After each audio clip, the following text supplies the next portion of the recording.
So Tim, it's a pleasure to have you here at Next World Forum.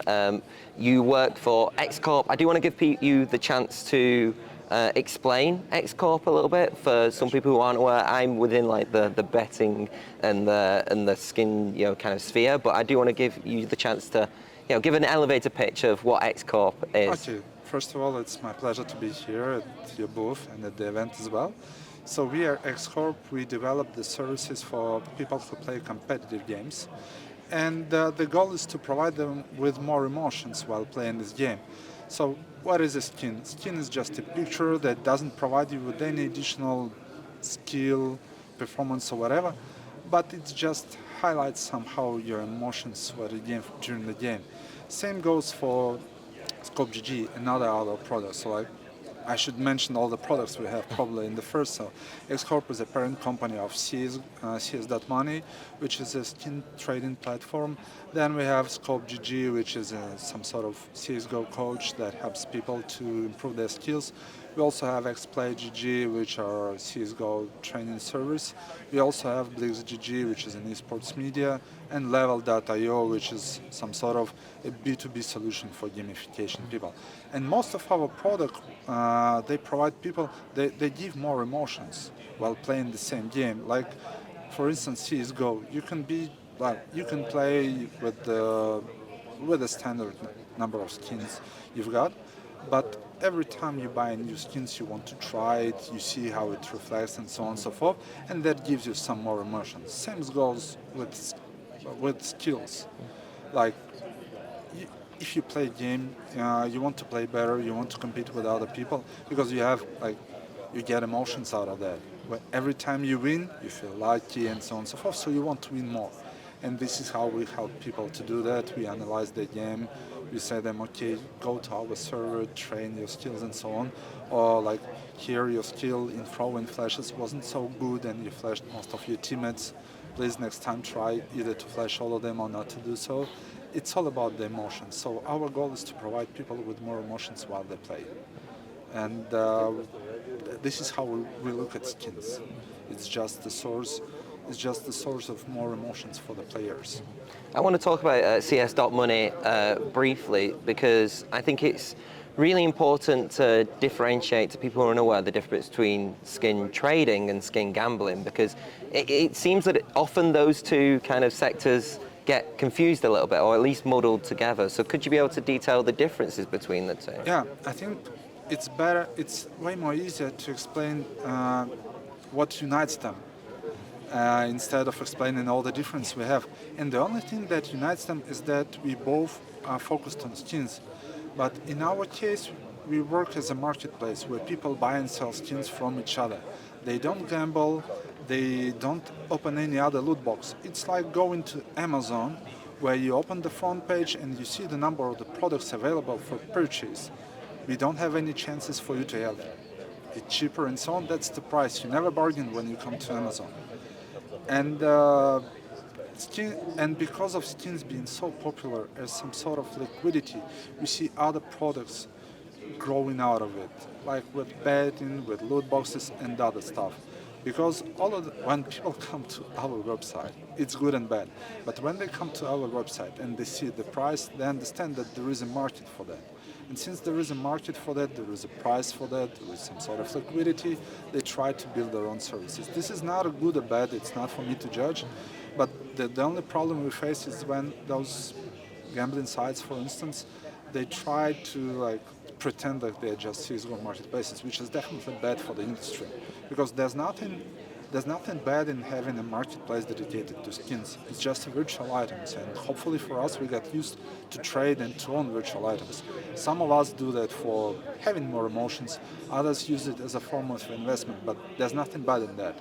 It's just bad when you're trying to say we're just a marketplace with some chances to have a better skin. That's bad. I think being honest to your customer is always good and always a win-win situation. But every time you pretend like you're something else, that's bad both for the industry and both for the customers. Yeah, that's it probably. Yeah. One thing I actually want to mention is the Skin Trading Alliance, which was it formed last year or was it earlier this year, I think? Oh, I think that was last year. Yeah. led to kind of getting skin trading companies together and actually having an alliance and kind of at least having some conversation and discourse about educating people with skin trading? Well, unfortunately for us, one of the reasons to form alliance was the hack we had last year. And while fighting the consequences of this hack, we saw a lot of support both from the community and from the industry. And we realized that it's really cool to have all those Discord chats which each and every marketplace on the market, because, well, the market is about $3 billion. Like the whole GMV of the CSGO skin trading is about $3 billion. There's enough space for each and every of us. Of course, we are competitors, but there are things that we can help each other.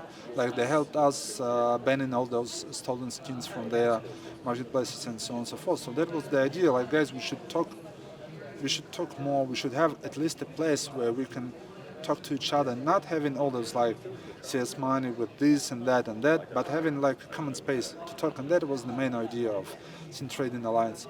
Maybe in the future, and we do have some plans in the future how to develop this. We are always willing to do something in terms of education, but at the same side, it's really hard at this moment to find the proper tool for that education, like how we should approach the question of like trade responsibly and so on, because it's like I don't want the alliance, not us, but the alliance being at the how to say protective position. Yeah. Like we shouldn't be fighting versus someone. We should be making we should be just making the industry better. That's why we've been working so hard on the rules of the Skin Trading Alliance, like it should be fair to your customers and so on. So probably in the future, me personally, not as an alliance member or whatever, I would like to see more companies join the alliance, because it's not about cs.money, it's about the industry itself. And we do know a lot of good guys in the industry following the same rules, but not yet with us. And I want to see, maybe some logo of the alliance on these marketplaces as a synonym of quality. Like I would like people to trade with members of the alliance, to use the marketplaces knowing that there will be a fair approach to them as customers, in terms of trading, in terms of pricing, in terms of everything. That's how it would be great for the alliance to grow, and I believe this is quite possible.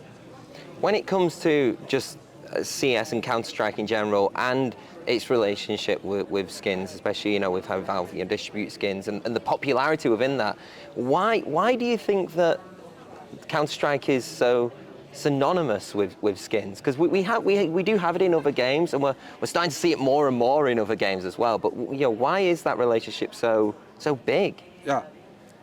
Thank you very much for this question. That's my favorite topic. I really enjoy it. So I do believe that one of the key success of CSGO as a game is the freedom of trade that the game has provided like 10 or 11 years ago, when they said, okay, you will have a chance of winning some cool skins, and moreover, you will be able to trade the skins to give it to another person. And this is how the ecosystem started to grow. So now, because of this freedom, you have tons of other services running around. And these services do not only make money in this market, they also invest back. So like, for instance, cs.money is, we are sponsors of the Blast, one of the major tournaments in CSGO world. We've been working with many great teams like Navi and Astralis, so we've been giving back as well, and we've been developing the ecosystem that once again keeps the game alive. And this is how the skins have become an essential part. So if you look at any stream from the huge game, like from the major, you will see people opening the cases, trying to win a skin, because it's just the same part of the game. It's like having the players in the booth. It's the same, it's equal. One cannot live without each other, probably, yeah? And that is great. So that freedom of trade gave the boost to forming the community around the game. So people are more willing to buy skins, to invest money, because as you know, probably There are skins worth thousands of dollars, hundreds of thousands of dollars. And when you invest that much of the money, you're always thinking, if I will have a chance in the future to sell it, it's like buying a car. You are more willing to buy a new car when you know that there is a secondary market where you will be able to sell it. And now imagine that you will be buying a car without a chance to sell it later. You will not be willing to invest so heavily, to spend that much of the money in the game without this freedom. And that's one of the key success factors for the game, I believe. Not the only one, but it's like with an ecosystem, each and every part affects one each other, and each and every is essential part of it. So I'm totally sure that the skin trading, the freedom of trade, is one of the essential part of the success of the game. And that's why we've seen that the interest to the skin trading has been rising. The skins will be transferred to the second version because it's like you cannot make another version of the game without flash grenades or smoke grenades. So skin trading is another essential part, just like those utilities. What I would be really interested to know is cs.money's relationship with Valve in general, because I feel like there's a lot of conversations with Valve in the sense of they've recently banned quite a lot of sites. Obviously, there are skin gambling sites, so again, there is a difference between that. But I'd be interested to see what is Valve's relationship with skin trading platforms like cs.money. I think the only thing I can comment is we all follow the same rules. There's no difference between you as a casual player or cs.money as a skin trading platform. So we all follow the rules made by Valve, who is the IP owner, who is the publisher of the game.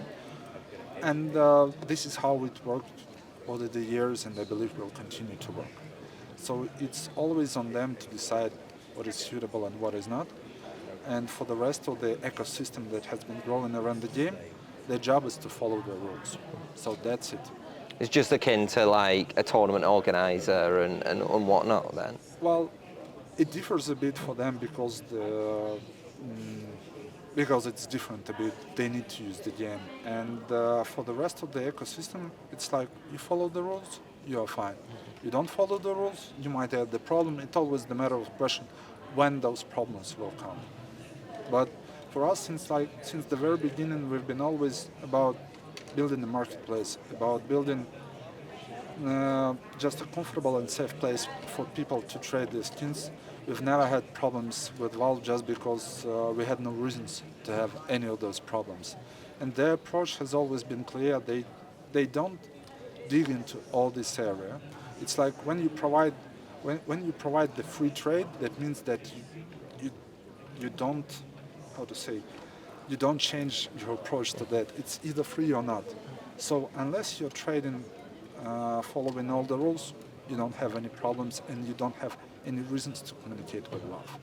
With tournament organizers, it's always a bit different because they need to use the IP to promote themselves, to sell the sponsorship and the other kind of stuff. That's why it is a bit more regulated. But at the same side, as Valve mentioned, they don't make money out of it.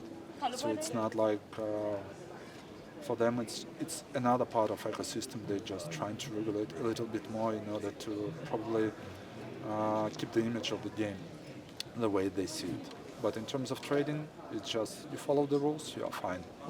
Perfect. We are at Next World Forum, so as the final question, I wanted to play on the word of next. So what do you think is like the next biggest development in esports? It could be something within your sector or something that you've just seen as a whole developing. Well, today is the 31st of August. Mm-hmm. The last day CS2 should be released. So definitely the Counter-Strike 2 is the next big thing for all of us. Not because I'm working in the CSGO related industry, but because it's like it always have been one of the pioneers of the industry of the esports. From what I see here is that we'll have more spots on the map of esports because it used to be very like the number of the events, the number of the places they held have always been quite limited. And we see that more and more countries that were not so esports based are now turning into the industry, and that is good. We will see the industry growing because still in some cases it's still at the early very stage of its development. And at the same time, we will see that more and more people will be thinking about the economy, and this is something that people talk behind the stage: the economy, the P&L, how to make the business normal, not just burning the money. So it's going to be a very interesting thing, but it's going to be a business. So the esports have always have been a very long time something not amateur, but something for a small group of people like nerds and so on. And now it's just becoming another part of entertainment, just like music industry, film industry, and so on, with its pluses and minuses, but still being very interesting and very thrilling to watch, to follow. I mean, I'm still enjoying watching the CS:GO streams on Twitch, even though it has become part of my job, and I hope I will continue to.